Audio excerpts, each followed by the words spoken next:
hold a variety of stakeholder meetings throughout the year on all aspects of our nuclear deterrent forces, and that includes our ability to have the right indications in warning. So there's a forum that I hold there, to our nuclear command and control and communications apparatus, and then each area of the triad, the submarines, the intercontinental ballistic missiles, and the bombers. Well, this was the first time we added the refueling part. And doing it together, bombers and refuelers, really, in my opinion, had some great electricity in terms of the synchronization of the efforts of both sides of the team. So it was good to get in and review how we're doing, where we need to improve, etc., and to be able to have the assorted leadership here.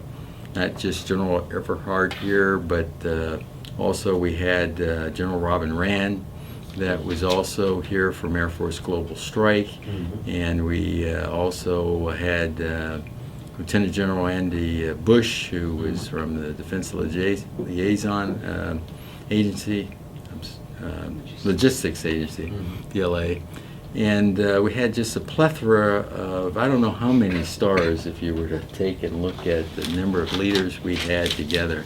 And with that, you're able to identify problems, look at solutions, and really have an action-oriented forum to work the areas we needed to into the future. I have to echo everything Admiral Haney said. The biggest thing we've got out of this was the collaboration between all within our internal our services, how we can make this enterprise better and how we can support strategic command.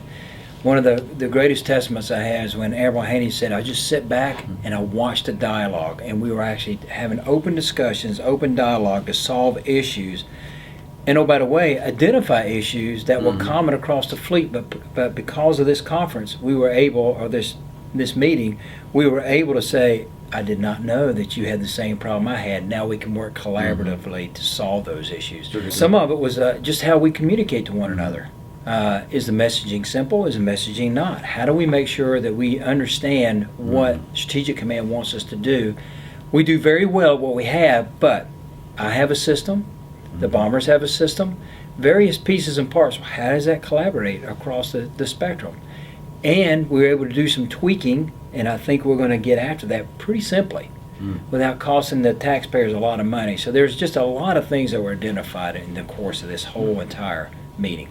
It just shows to me again how the value of this joint military force we have today, and how we can come together and work some incredibly hard issues operationally, how we train, how we equip and our teams up, etc., how we man. And it's just refreshing to be able to have open discussions and where everybody's working together on a team, even though they're part of a different outfit.